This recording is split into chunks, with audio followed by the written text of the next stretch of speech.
Ephesians chapter 4, verses 11 to verse number 16. Ako libasa, sundan lang siya mga mata, if you have your Bibles with you. The Bible says in verse number 11, and He gave some apostles, some prophets, some evangelists, and some pastors and teachers, for the perfecting of the saints, for the work of the ministry, for the edifying of the body of Christ, until we all come in unity of the faith and of the knowledge of the Son of God, as a perfect man, unto the measure of the stature of the fullness of Christ, that we henceforth be no more children, tossed to and fro, carried about with every wind of doctrine, by the sleight of men, cunning craftiness, whereby they lie in wait to deceive.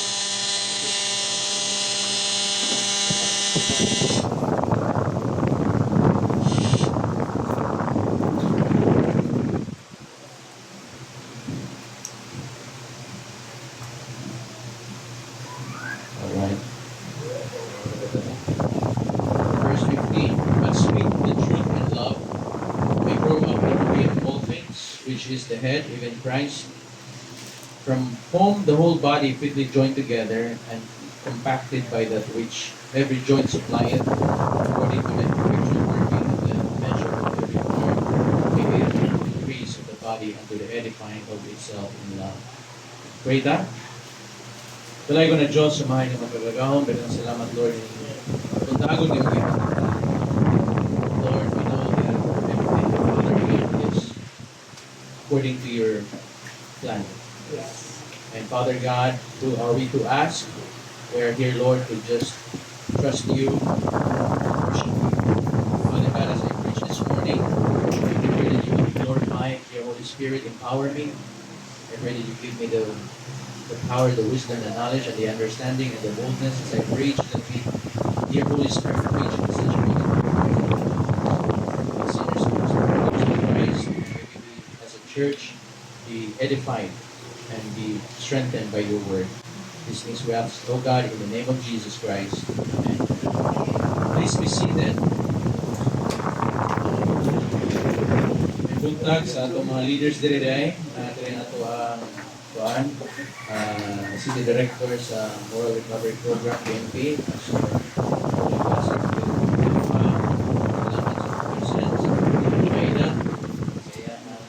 partner, husband, and sa tanang mga BMFL pastors, dahil lang ko mention yung mga pangalan.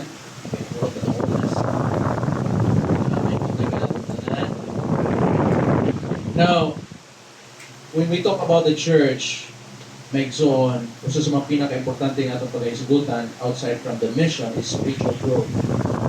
Pinilagay na kanino sa atong mission.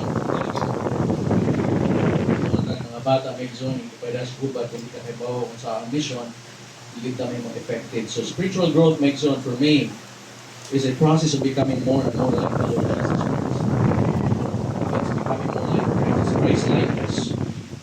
So, pangutana karon, what makes a church a place for real spiritual growth? When the church is a place where we can grow, what makes a church a place where we can grow? In other words, makes sa dapat nga sa church para mahimo nga kini nga lugar nga pwede ta makabaton og tinud-anay nga pagtubo sa tang Kristiyano kinabuhi. Amen? Muna pangutana karon. So, today sa inyong anniversary of Mission Emphasis makes so blessing and message. Among church Maigsoon, among almost 2 years na theme is let's go, let's make disciples. And I believe that is the main mission sa mga church Maigsoon. Kung si Jesus Christ, banhog ikan sa luglanan, ang iyang mga disciples bilakaw to preach the gospel, to make disciples of all nations. Ang kini nga hagit Maigsoon sa mga church is the Great Commission. What's the Great Commission, Pastor? To make disciples. That is the mission of our church. Matag Domingo, magtapok kita to remind ourselves, to rehearse, to re-engage to that mission. Right? Matag Domingo, mag-ari kita, aron pahinumduman nato atong kaugalingon, yan ang tawag. Ang church Maigsoon na himong kining vehicle. This becomes the vehicle of God to carry out the mission, the disciple-making mission. So our text today, Maigsoon, will shape how we think on our role as a church in the Word of God, in life itself, and in the Great Commission. It will shape our thinking. So ang ato mensahe karong kabuntagon maigsoon ato lang ni pagaluhan, our mission is to follow Jesus. Let's make it simple. Amen? Ulit ang bawang sa pastor. To make complex things simple. Amen? Una, aning ang message is the people, ang mga katauhan. Verse 11, in Ephesians chapter 4, and He gave some apostles, some prophets, and some evangelists, and some pastors and teachers. Now, as we think about spiritual growth of our church, the first thing that we need to note is the role of the people. Ang trabaho sa mga katauhan, especially nato ng mga spiritual leaders. Other than the Word of God and the Holy Spirit, i-identify ni Paul nga ang Diyos naghatag og mga katauhan sa church. Are you with me? Halimbawa na tumigsoon na ang Holy Spirit ang naghatag mga gifting sa mga kaanakan. To make some remind ourselves this morning that God has gifted our churches, people. O there is a church ninyo, ang gigift sa ginyo niyo yung pastor. Your pastor is a gift from God to you. Amen? God gave certain people or offices to the church. Kung nag-mention niya, the apostles and prophets. Those are the foundation of the early church. No, wala na sila ron, kaya namatay naman sila. He mentioned niya, evangelists, these are the people who sa umahan pa, sila ang nagkano. They paved the way, the evangelists. They plow new ground. Then you mentioned the pastors and teachers. These are the people who cares for the particular group of people, specifically the local church. So si Jesus ang nag-build sa church. Ang yung strategy may zone for the church to grow is to give the church with people, to help people. Ang matapag sa tao, wala ikon tao po nga nakasabot po sa isig katao. So that's why God has gifted a church with a pastor. Si Paul, may na ito nakita niya siya gipadalan ni Paul, si Paul, ang padalang ng Timothy dito sa Ephesus para ang church sa Ephesus mo grow. Right? Wala lang siya nagpadala dito manual. Okay, sundan ninyo mo, grow na mo. The manuals are good, programs are good, strategies are good, but without the man of God, it will never grow. Because it will never change. God will use people for the church to grow. So Paul sent Timothy. He sends Titus to Crete in order for him to put things in order. God sends people. So people are the very key ingredient by the Holy Spirit for the church to grow. Amen? So, kung sa gibuhat ni Paul, nagtanaw siya mga qualified people to become elders and deacons dito sa church. So the point here, is that church fulfills its mission with people, by people. Amen? Mo nang nakakadiri ka ron, tanawan yung mutupan, mo nang naana siya ron, tungod kaya ang Diyos, bugamit anak. Sa kulit taon na yun. Salamat na naging magamit. Ang kining mga programa may zone, ang makatabang ni, no, dahil tagyapilan ng mga seminar, ganit, ang MRP, matulog taon.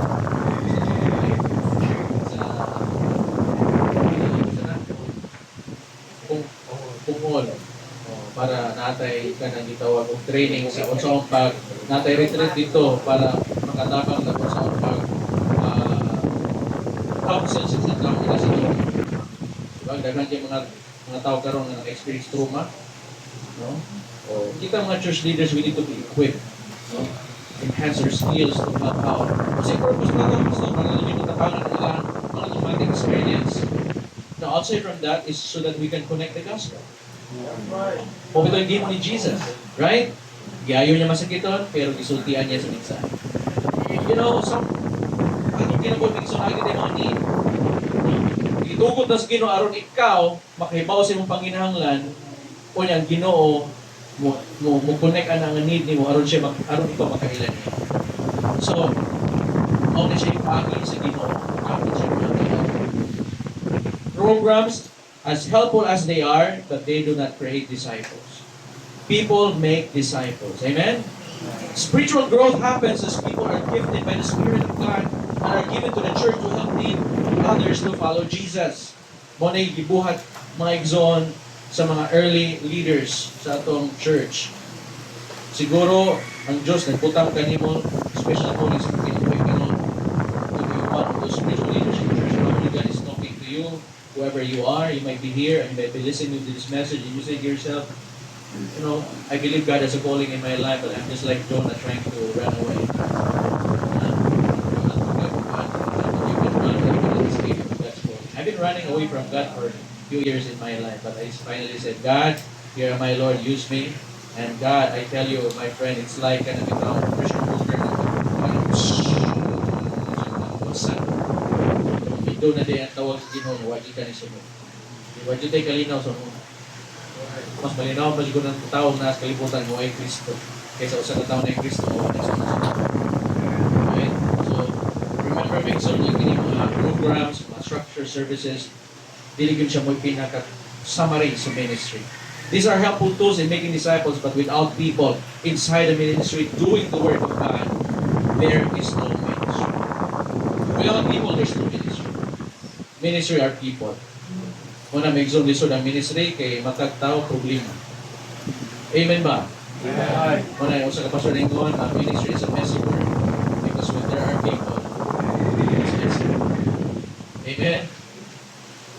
Amen ba? Amen. So, these are helpful tools in making disciples, but without people in the ministry, makes so there's no ministry. So if God has got you a godly leader or mentor disciples, you can go make so. Pasalamati na sa Ginoo. Amen. Kung makita mo ni Pastor Joseph, medyo pasalamati na sa Ginoo. Lord, salamat sa akong pastor, may mong gihatag ni Ginoo. Gasan na siya na talaga. Alam mo na Lord sa pastor, eh, di ilalim ang trabaho sa pastor. You know, church leaders are not perfect. They are not perfect. Pastors are not perfect. But when you find a godly one, thank God for the pastors, for nagsunod sa Ginoo, nag-lead kanina diya sa Ginoo, na ikaw magsunod ka ng Kristo. So, ang unang ingredient may zone sa usapan ng emphasis ang pagkakas. And so consider yourself blessed na usa ka sa member diri sa church. Amen? Fountain of knowledge, Christian knowledge, Baptist Church.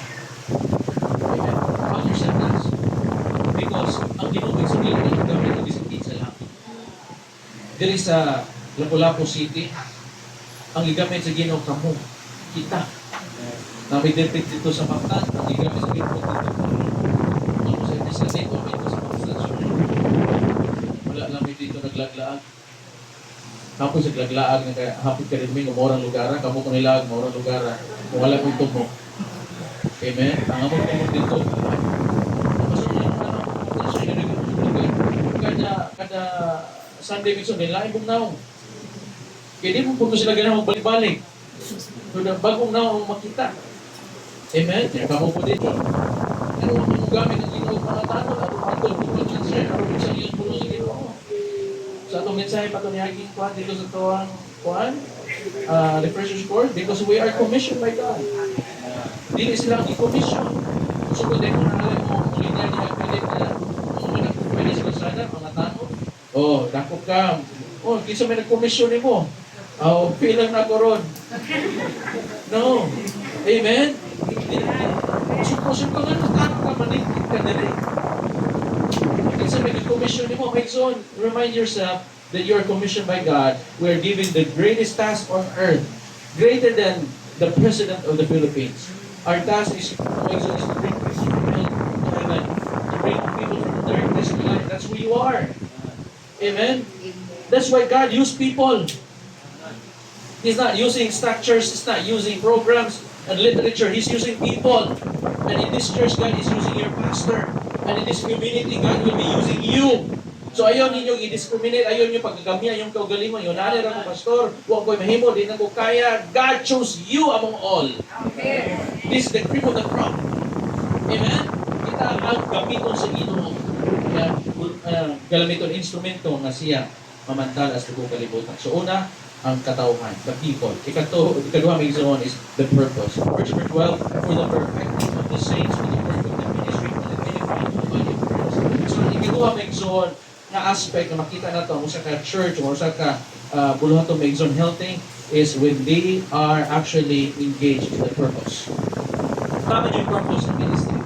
Kasi purpose ng ministry, pastor, kung tanong yung kagalingon, ngano kaha nga ang Diyos naghatag mga katawan diya sa church? Ngano man kaha nga ang Ginoo nagbutang og pastor diya sa church? What does the real ministry look like? Amen? Kung sa mga kung sa dagway ka sa ministry, kung sa mga trabaho sa ministry, kung ang kumpanya may zone, production para mo export sila mga goods, unsa kay buluhaton sa ministry. Siguro magunahon na kagkaroon may zone ang Diyos naghatag ng mga tao sa ministry kung magkikita mga tauhan ng mga experts o mga professionals.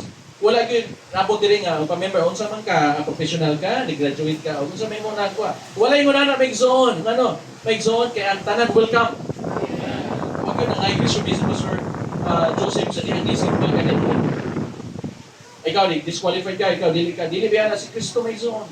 Pagkikita ni Jesus Christ, si Pedro ng isla, unsa man ka, sunod na ko, ikaw, sunod na ko. Wala na ng Irish mate. Amen? So, sa mga trabaho dahil sa ministry pastor, sa diyang ikaw na himo ng member diha sa church for the perfecting of the saints. It means to say to equip, to make fit, to complete, or to make sufficient.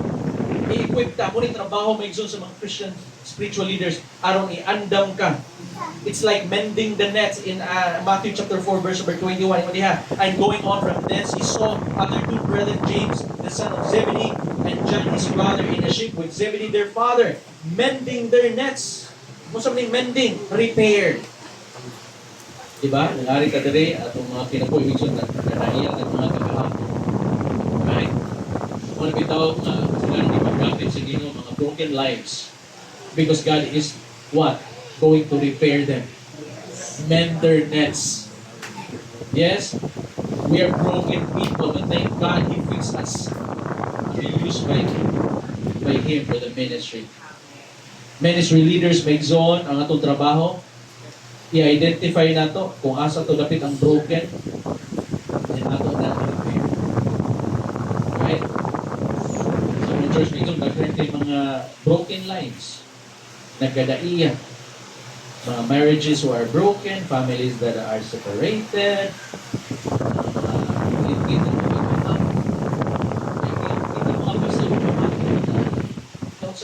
tungod sa complication, maglibog, tagod sa oras, pagtabang.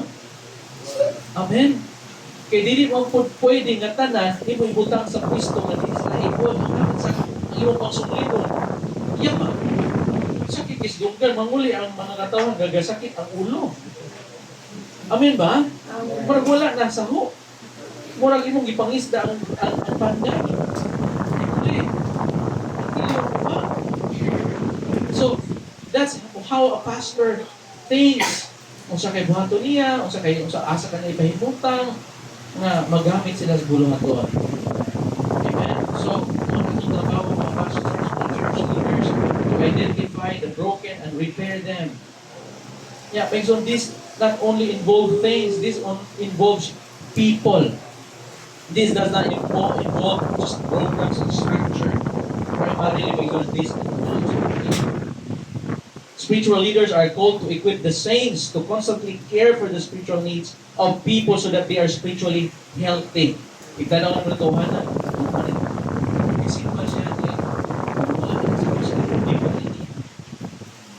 Amen? Ang pastor ito, magsiguna-una. Anong gabukot ng pusiya pagpunin ko? Anong pusiya? Amen ba? Anong tuwan ka sila lecture, nagsimba? Tumatay mo? And then we begin to ponder, what's wrong with me? Kasi mag-pastor ito, mag-utong pa, wala na mag-pastor pa niya, ayaw ko pa na kayo utong. Amen? And that's normal with passion because we think a lot. Kung sa'yo ako kasama, mag-istorya na ko, ikaw pwede nga. Pwede na sa ako, mag-istorya na. Sabi, ang pwede ko sa sa'yo, pwede ba nga? Bumya lang siya na. Right? Because as much as possible, kita mga pastors, atong i-conserve ang atong thoughts na itong okay? So, nalalagay ni Pastor Fidel Racal, katong bitaw, sana. kana ang mga leaders, ginalan sila driver, kung ganit na kaya muna, it's precious. Mana, Pastor Joseph, kuha lang ko driver niya. Amen? Muna, tabangin po niyo yung pastor. Kung ano puntaan niya, Pastor, atong puntaan niyo ba? Kasi pag po niyo, Pastor. Muna, ang pastor, may hindi mo na ng jack of all trade, master of none. Kaya ba ako masa, kaya ba ako mamanday, kaya ba ako mag-wiring, ano man, kaya ba ako may volunteers. Amen? Kung ako mga skill to church,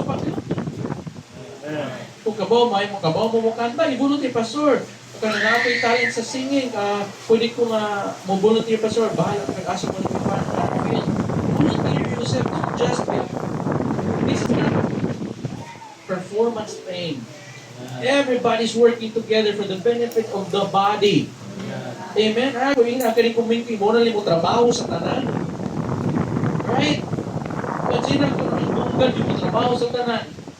Yeah, na day matang nga nakakita. Di ba it's easier when all the things are working together? And that's what the church is supposed to be. We are to complement each other, not to compete. Amen.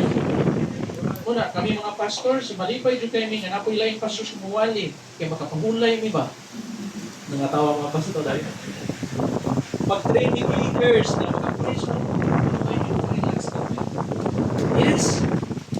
Imagine ako no, Pastor Joseph Rodrigo, wala siya, magpakonferensya, siya, magsunglit siya, pa'y magtugtog din, hinga ka mo din ha. Kaluwi sa inyo, Pastor. Kung sila rin ito sa mga Pastor, mate, ito, hindi ko lang, mate, kung sakit sa kasangkasin. Amen? O sa ako pang Pastor, kaniato, si Pastor Arnold Tangob, naupaw na lang ko! Naupaw na lang ko. Mabilis tayo mga members na. Pero, I believe din sa Fount of Christian Knowledge kay John. Kita na ko ang inyong involvement. Malipay kayo kung gano'n. Malipay kayo kung gano'n. Sa healthy church. We meant to equip. So, ang role sa mga leaders, Mason, is to help the saints to be equipped in such a way that they are healthy enough to care for one another. Amen? And to talk about the gospel, to exhort one another. Kung importante nga, tanan healthy. Si Pastor, itanaw niya nga, alam mo sa ka-member, no, galuya. Kaya kung magluya ka, maka-minister na ika. Kung magsakit ang imong ulo, di ba? Mag-lisog kag-action. Pagpiyang imong kamot, di ba? Di malipo. So, dili na ni ka-minister, imbis mahimo ni siya ang blessing, mabugatan. So, make sure na matag ko sa healthy. Di ba kami niya, maalala ko sa kakamote, ay, nanapiyan na siya, uy, laman. Wala, kapoy kay ka, ikaw tanan. Kung ikaw wala niya, siya ang tuwang kamot. Kagwa, oh, may zone. So, kung nakikita yung mga member nga medyo nagkaluya, ayaw po, yung nga, bahala na siya, nagaya yung kinabuhi, Pastor. Galing problema sa kinabuhi. Pura gipon, yung mga piloto nga, atong aeroplano karon, ang usan lang kapako, din nga makinaan na piloto. May mga nag-aasama ngayon, di ba nito, may zone,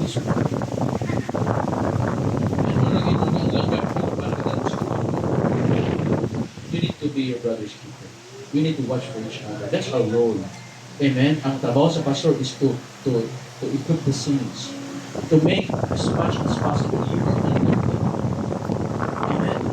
Kung nagigikanan ka, luto rin ng mama. Kung magluto siya. Maunin mo kanon ha, baunin mo ha, healthy food. Pag ubos sa eskwelahan, nag-exchanging food, mapusin sila mga baon. Hindi ka nang bigay ko din so siya kung gawa, hindi mo yung bala. We share our kanang lunch. O, po niya hitabo sa mga members of church. Garin yung the race, gusto ko magkakaon yung pag abon sa gawin, kung saan naman yung kamon, influence ito, influence ito. Una nga, discourage, dun sa ikabon sa church, nagkaluya. Tapos pastor, hallelujah! Daksig ito sila. Kapag mo sila, may malabot ko, ako na sila. Kita, magpahagwa naman tayo si Hawa. Ang katawa sa Amen? Yeah, alit ako sa church, hagit ako sa pastor. Wala, talaga siya. Ano yung mga yung sumakot ang tantay? Ano yung mga dito, ikaw ba na po niya yung pastor? Hindi mo po sa tanang panahon, may igsuhan kasi pastor na lang po yung magatiman. Kaya bawa na mo, unsay dapat pilikan on, unsay dapat cut on, aron healthy mo. What I mean to say is you don't have to behave yourself. Amen? So, the spiritual health is measured by your engagement. Mao gina. Mailhan mo kung usa ka Kristiyano healthy sa iyang involvement. Di ba tinood sa atong different parts of body, di ba? Kung dili healthy, dili na mo involved, dili na mo participate. Di ba tayo yung sakit ulo, di mo ganang magunahon na. Kung naa mo sa piang na mo, dili na mo ganang mo lihok ang kamuta. So, check yourself today. Am I active in church? Am I participating? Because if not, probably you need enough. Probably you need nourishment. Probably you need somebody to tap on your shoulder and be encouraged. So, ayan ang paghunahon na, ayan ang pagpabot niya. Kaya nabitang i-volunteer ka sa uban. You volunteer yourself. Ganun ba? Kinamay na kung may gusto na matagusan nato na dili bitaw ta audience na magtanaw lang taon sinahitabo sa kalibutan. We are an army. Amen. We are an army. You don't just watch it. Amen. Patay ka. Una kang patay. Sa gubat, dapat alert ka. Magbantay ka sa imong isig katupad. Magbantay ka sa imong kauban nga. Yan, dili ko siya ikaw mong tutupan. I got your back. Dak may rak ka na. Tanga man. Una lagi. Dili dapat sa mga. Amen ba? Mga members. Pinantayan yung mamantay ka sa usag-usag. Amen? Muna diya ang discipleship. Dapat we work together and fight our warfare together. We need to man our battles. What do you mean by that? If God put you in that Sunday school room, that is your battle station. Make sure that everything there is healthy. Make sure nga kanang mga bata na yung dito po, make sure they are healthy. You pray for them. You pour your heart and ears in prayer for that Sunday school room. Ihatag mo pinaka the best ang ministry. Amen? Because I always believe it's always a sin to do less than your best. Itagaan ka o ka ng responsibility ni pastor, pinagpili ni pastor, capabilities, and ability ng department. God has given you that area. Give your best. Amen? Be early. Sa trabuan, early ta. Nga, sa bulutong sa ginong, pili. Sa trabuan, ihatag na ito itong best. Desire for promotion. Sa work of God, mantin lang. Amen? Yun ang pwede ang mantinil sa bulutong sa ginong. Imagine na God, si Kristo may zon, kung nagmantinil lang po siya, pwede lang po na tayo. Ikaw ka nang kuwan, wow. Amen? I hope nga na ito ang mentality may zon sa pulong sa ginong. Now, every church, every time na mawari mo sa church, unsa kaya ito mindset? Unsa kaya ito mindset? Unsa kaya ito mindset?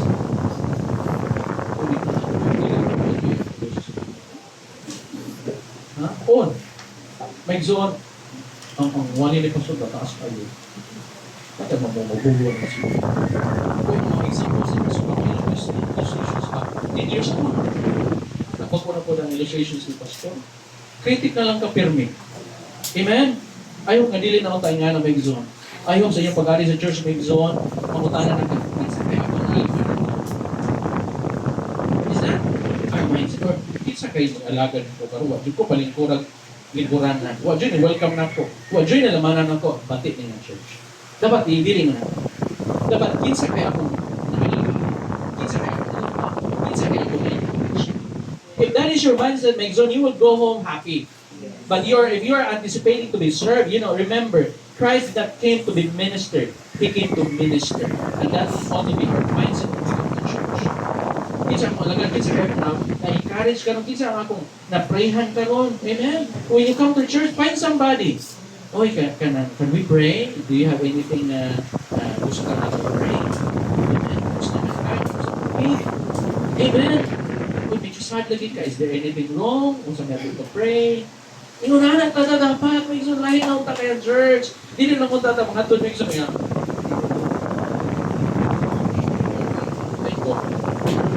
That's not church. May gusto sa ganyan. Amen? We need to be healthy. Wala tayo equipping mindset, may gusto mindset na nag-focus on being spiritually healthy, and to help other become spiritually healthy. May gusto ang mahitabo, mahimo kang self-focus. Amen. Self-focus na, mahimo na kang critical sa church. Kung saan lang mong bantayan. Right? church is what? To follow Jesus. And if you follow Jesus, you only look unto Jesus. Kung na kayo mga bati nga nakita, dili na naman because you're following Jesus. Ang vision sa ministry is spiritual growth. Amen. And the entire church would look more and more and more like Jesus. Now, mangutana ka ron, are you looking more like Jesus? Or are you looking more like you? Oh, sorry, nalin ang kukuha na yung nagbakan o nga na nagkuha kung pamilya, kung baka na kultura. Don't you know that Jesus can change and transform everything that you are? So that you become a different person. You become here, that person, you grow a different person. You are looking more like Jesus. Tulo may zone ito magtuga. After toto magtuga. Number 3 is the prevention. Amen? In verse 14, that we henceforth be no more children, tossed to and fro, and carried about with every wind of doctrine, by the sleight of men, kind of craftiness whereby they lie in deceit. But speaking the truth in love, in all things, which is the head of even Christ. Verse 16. From whom the whole body fitly joined together, and compacted by that which every joint supplieth, according to the effectual working of the measures of every part, making the praise of the body, and to the edifying of itself in love. So ang previous verses make zone very positive sa visions of church. But the church is also designed to help prevent the destructive things that will create spiritual havoc in the people's lives. So ang church may sabihin na siya pag-atiman sa health, well-being sa church, mga church leaders. But at the same time, magbantay siya sa kung sa'y possible na pwede na destroy the church. Why? Because the body of Christ is not positioned. We are not here to be in a neutral territory, Maison. There are things that must be prevented. Kung na yung sa verse 14, Maison, tanaw ni Paul, iwartingan niya ng church about sa mga potential pitfalls. Yung siya sa verse 14, that we henceforth be no more children, tossed to and fro and carried about with every wind of doctrine, by the sleight of men, and kind of craftiness whereby they lie in wait to deceive. Kung na niya, Maison, kung siya na, naunta, dili na mo magbinata. Be no more children. Yung may isang mga bata, cute man yun eh. Pero kung 10 years na, 20 years Amen? Magbinata niya pa. Immaturity. Ako sa ka first week zone, bilang children. But kung ikaw lugay na sa ministry niya, nagtinigulang niya po, o nagtinata lang niya po mga minsoan, hindi na siya healthy na kultura. A healthy church culture helps people move out from their sin. Move out from spiritual immaturity. Dili lang ka malamano ni Pastor, nang loob na. Walang ka na-mention, alimta lang mong birthday, Amen? Walang ka na-recognize. So, nag-rapid po ang word na children may gusto to capture his spiritual concern for them. You know, kung lugay na kadili may zone niya, wala niya pong kabugro, makonsyon si Pastor. Amen? Unhealthy churches are places where the people shows the behavior of children. Children in the behavior of how they think and how they act. Amen? But a healthy church is a place where people are helping one another grow up into maturity. Dapat magtinabangay ta nga mo grow ta. Amen? While we all start as a spiritual children, we do not remain child. Hindi ka magpabiling bata. Amen? Ay, nawala yung mga bata. Pero, Pastor, na may bago na say, praise God. Right? 20 years, 19 years. Kasama si Pastor, may tuloy ka ng loob. Gusto ka lang ka. Amen? Ikaduha, is of instability. Then we henceforth be no more children, those not for. Naglangguahin na yung Pastor Tom sa atuhan. To and pro. Lang, wala. To and pro. Kana bitaw, dali kay ka madala. Carry it with about with every wind of God. Kana bitaw, na negative diri, ma-negative sad ka. Na positive diri, ma-positive sad ka. You know, magdepende ang imuhang attitude kung asa ka. Parang certain people, you act this way. Another certain people, you act that way. So, dual ang imuhang identity. Naka sa church, Christian ka. Kung naka sa mga friends, unbeliever ka. Medyo ginoo ka rin, ito bastos. Listen ka na medyo. Dapat mabalog kita kung sa-kinsa ka. Kung mauni trending, nag-trending sa ka. Nag-cool sila. Dahil sila, usap ka.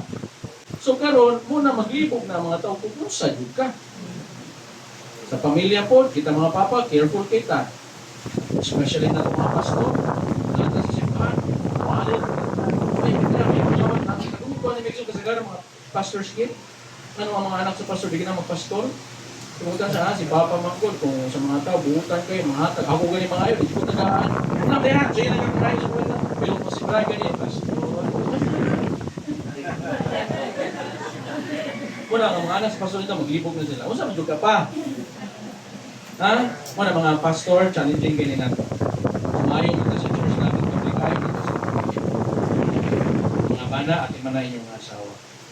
Kaya kung mawagtang ang mga tao sa ministry, mapulir ang Ginoo, pero kung mawagtang ng mga asawa, may isang duoy kay ka. Amen? Muna nga, i-pray natin yun ito. Muna nga mga members sa church. I hope that Pastor Joseph would permit me to say this. Higugmaan niyo si Ma'am Eden.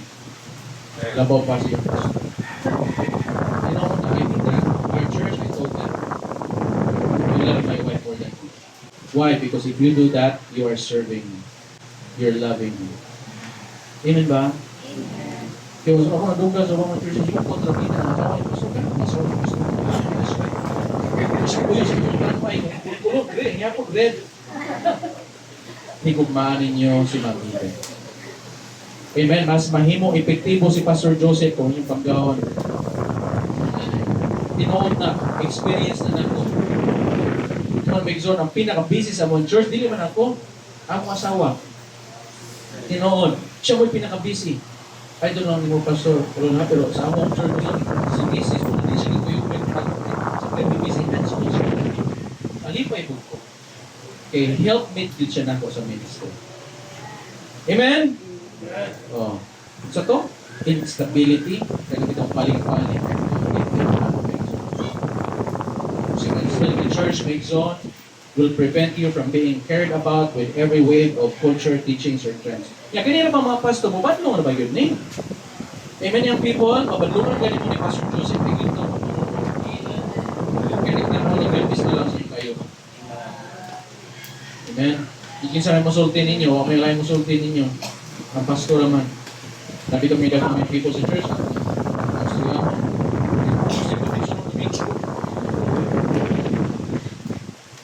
Kung ano speaker sa church niya, kanina bang mga pastor ng mga kailan ito, manawag na, Pastor, nakalimutan yung bago yung simba pastor, kung sa day ko na niya.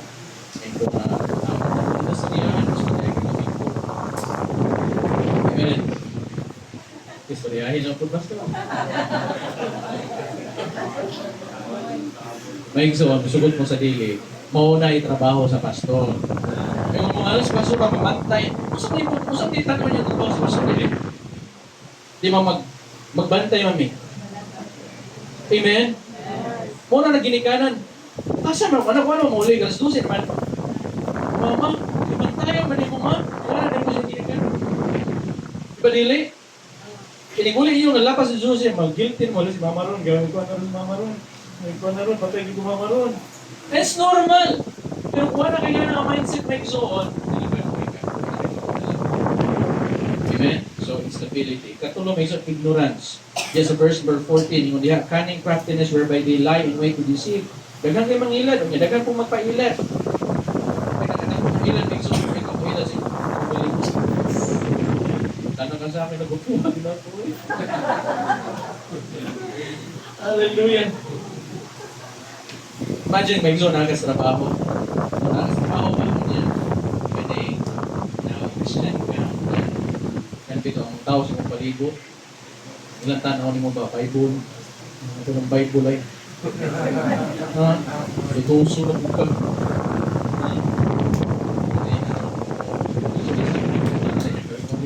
consultant. Lagi ko ang igsoon sa unang trabaho ko. Kaya ako magkauban sa trabaho kay mga homosexuals ba. Malihan na nga, siguro mahalag sa likod. Amen? So you have, dili ka pwede mag-igsoon nga, imo nang dawat mo si mga nga kabahin na nasa mong pagsunod sa Ginoo. Because without persecution, maybe you're following someone else. Remember, the disciples who followed Jesus, mostly all of them were beheaded. I'm not saying that you will be beheaded, but there will be persecution, and that's part of being a Christian. If you're not being persecuted, you better question yourself. Am I following the right Jesus, or am I just following my own way? Amen ba? May son, ayaw mo i-check ang atong gagawin mo. Nya, pag sige na nagpanguta, may son lang, tumubakuan kayo mo, no? Tumubatis bakuan kayo mo, kaya matay, di ba? May kadugay na sige lang, sulso, mingo sa ka. So, ito, bita ko sila. Ano ito ako? Ang sakit ko, eh. Ang ating kang sakit ko, eh. Kadagawin mo ko simba. Ano, ikaw mo sa kapuan ko. Simba na ako, pwede na pero hindi na ako pwede sa siya. Ano lang po yung simbahan? Di naman na normal yung kinabuhi. May ngusap ka. Dito mo, no? Nainig na nagkagla. Kadala. Amen? Kamu no, di mo mukuan. Buhay-uyag ang believer mo yung people.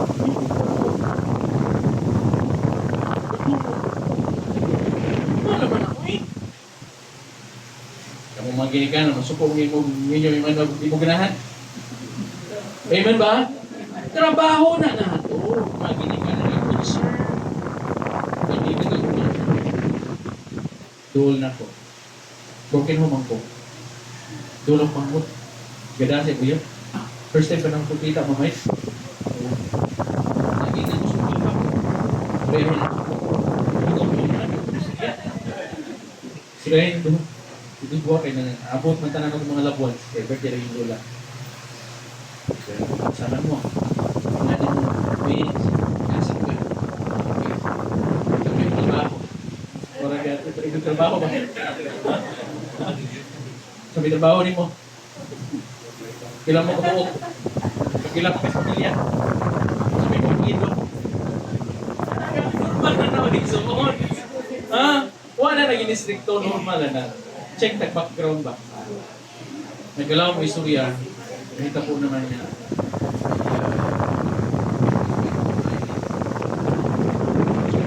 Usap na pagkakway. Amen? So, normal na. Right? Normal na may exhort niya.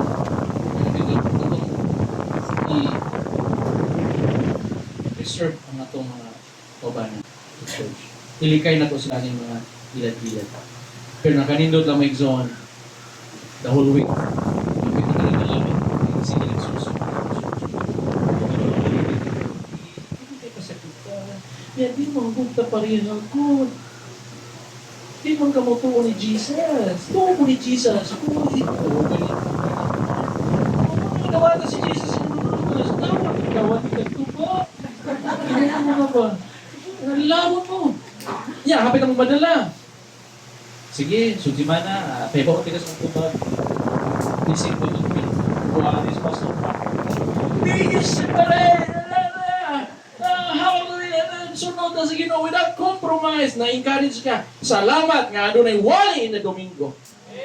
Giilad na sa kalibutan the whole week. Pagkakot sa church mixon, there is a preaching of the Word of God. So ang imong conviction usap. Bubalik ka na mga, the answer is no. Why? Because you now have the right conviction. Ano ba? Si Pastor Nita. Nag-apo si Pastor Lord, nag-ayag kong pinsay, kung kumilto. Kung siya nabawagin sa ninyo diha, ang usay mga kagyan, but thank God for the church. And that is a healthy church. Normal na nga bagabon sa kalibutan, ibunog ka mong nagkadaiyan, pagdagman sa kaaway. Wag to, pagkakalibutan sa church, hindi-recharge na sa pulong sa Ginoo. That is what a church is all about. Amen? Muna siya ang maayo na healthy na church. Tabangan to help us to prevent from spiritual immaturity, spiritual instability, and spiritual ignorance na mugamot sa atong kinabuhi. Amen?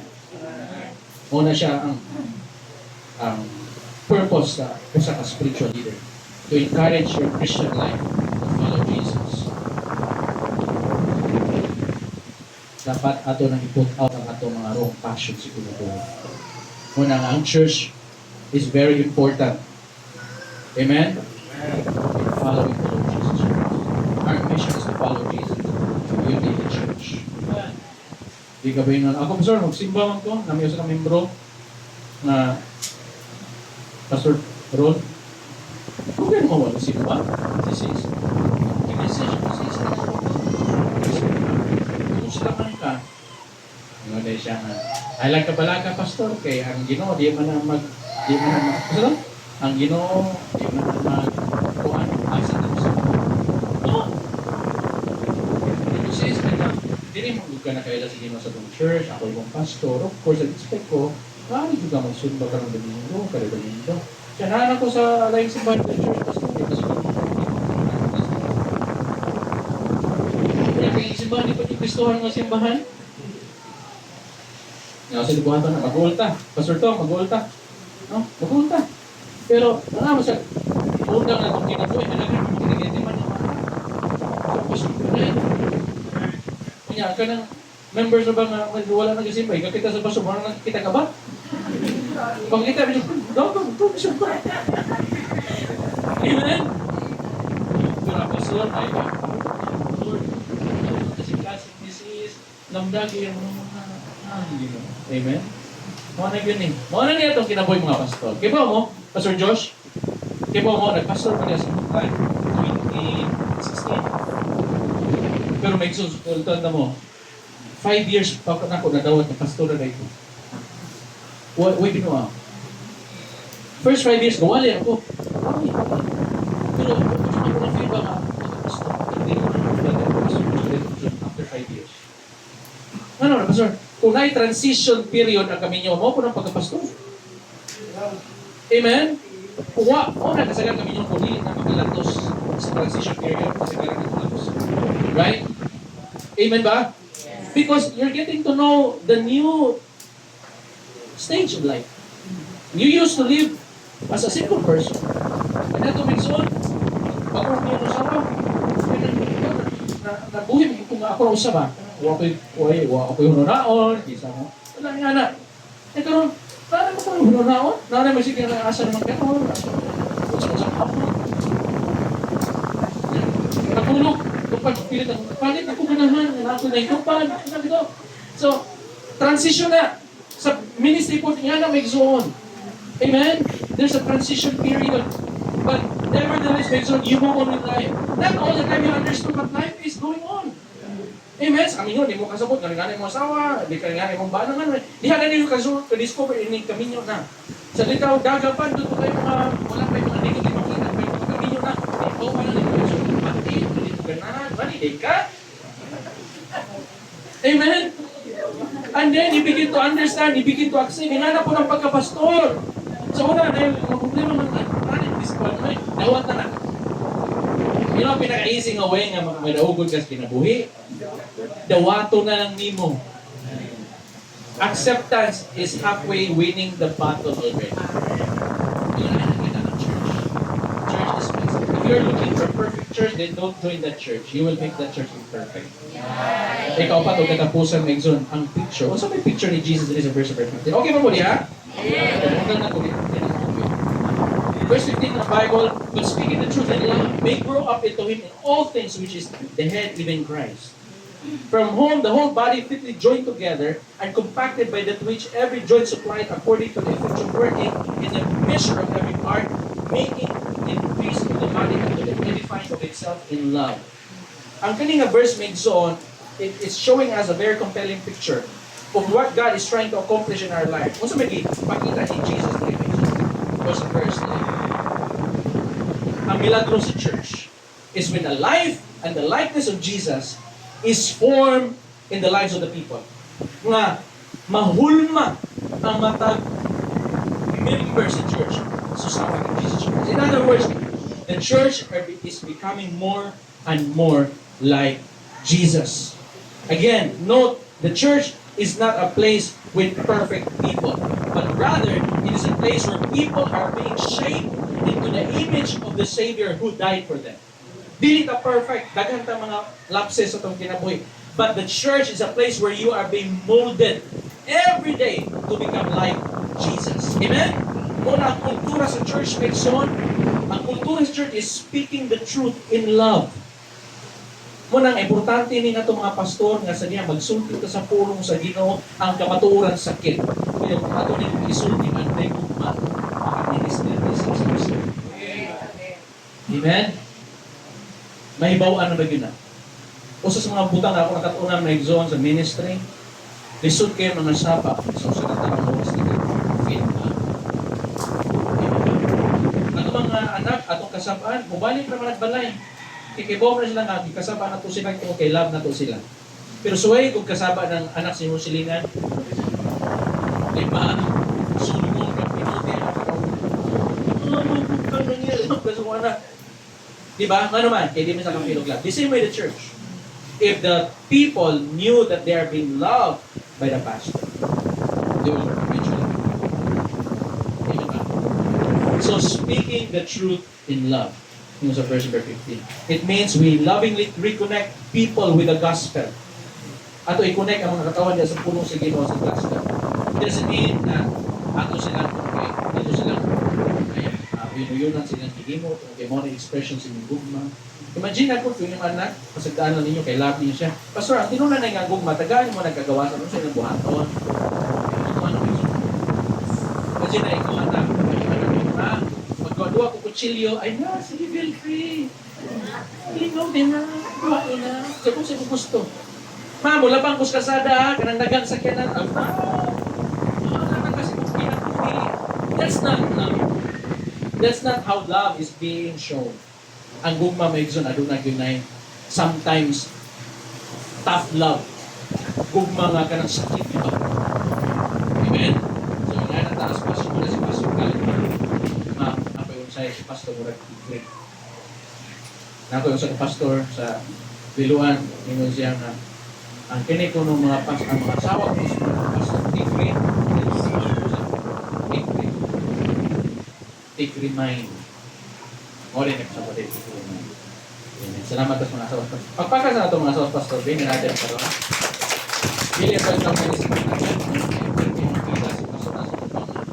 Yan mo sa isip pastor, wali man. So, tinapin yung permis sa posisyon niya, asawa. So, uwi na yung mga asawas pastor. Pero you know what? Muna nag-church, ang hanggang ninyo, love your pastor's wife. As much as possible more than your pastor. Because if you do that, you are going to minister your house. Mas ma-healthy si Pastor Joseph kung may umawas mong gilid. Amen? So the whole body is actually working together. And when it is working properly, it is building itself up in love. Muna nga dapat atong goal nga ang church is in harmony, working together. So as a church grow, mature together, ani na tamay, so we can do our mission. And our mission is to follow Jesus. When we follow Jesus, we are following the person of Christ.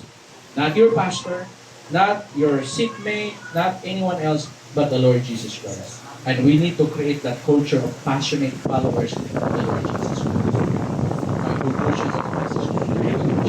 How is your passion? How is your passion in following the Lord Jesus Christ? Pwede ba kung may zone nga ang discussion na kasi kung kabuling karong kabuntagon may zone ko, are you coming to church to get something or are you coming to church because you wanna contribute something to the church? It's never the church. I-add rin nyo sa simbahan, nagunahon na ba mo kung saan ninyo pagpangalagad? Kaya ang pagpangalagad, buha ka na. Ang pagsimba, may isang pagsimba mo na sa Ginoo. Pero when you serve God, you're serving God, you're serving me. So when you come on Sunday, think of something. I want to serve somebody today. I want to minister to somebody today. How can I serve somebody today, Lord? How can I be a blessing to somebody today, Lord? Probably you will do the extraordinary or something. You might be something aside of extra cash. The Lord touch me, Lord, to whom I can bless today. Tanaw mo sa gana mo, nagnani panginahanglan, dula. God spoke to my heart to bless you. And you have no idea what that impact that person will do. And I tell you, this church will never be the same again. If all the members of the church mindset is to serve God by serving, not pagtingan Him. Amen?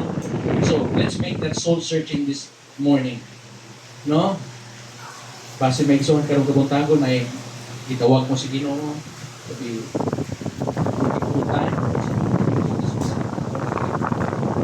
You will follow Jesus, that's your passion, base, no? Ang yung passion sa pagsunod sa Ginoo, medyo nakadry na, nagka-uga na. Remember, my son, that part of the church is more than just sitting down in the auditorium on a Sunday morning. It's more than just what you can get out of Sunday. Our mission again is to follow Jesus. So this morning, would you pray with me that God would help you? Amen. To help you know what next step you need to take in your walk with Him. Would you help us create a culture of disciple making, Christ following church? Would you help us grow together in the likeness of Jesus? Following Jesus was never meant to be done entirely on your own. You are not designed to walk alone. The church was meant to be a community of people who are following Jesus together. Let me leave you, Migzon, with this quote. Don't be afraid of what you might have to give up to follow Jesus. Okay? But be afraid of what you will miss if you don't follow Jesus. You will miss a lot. When I was 14 years old, I decided to follow Jesus. I'm already 41 and 42 this year.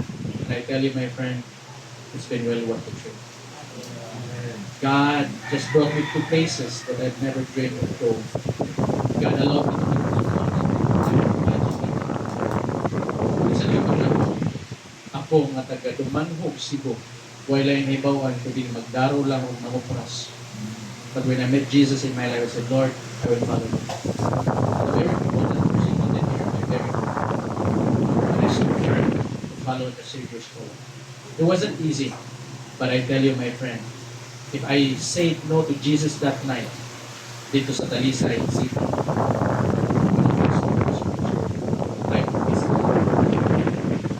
dito ako may Layla, yung ang bunga niya, Pastor Joseph.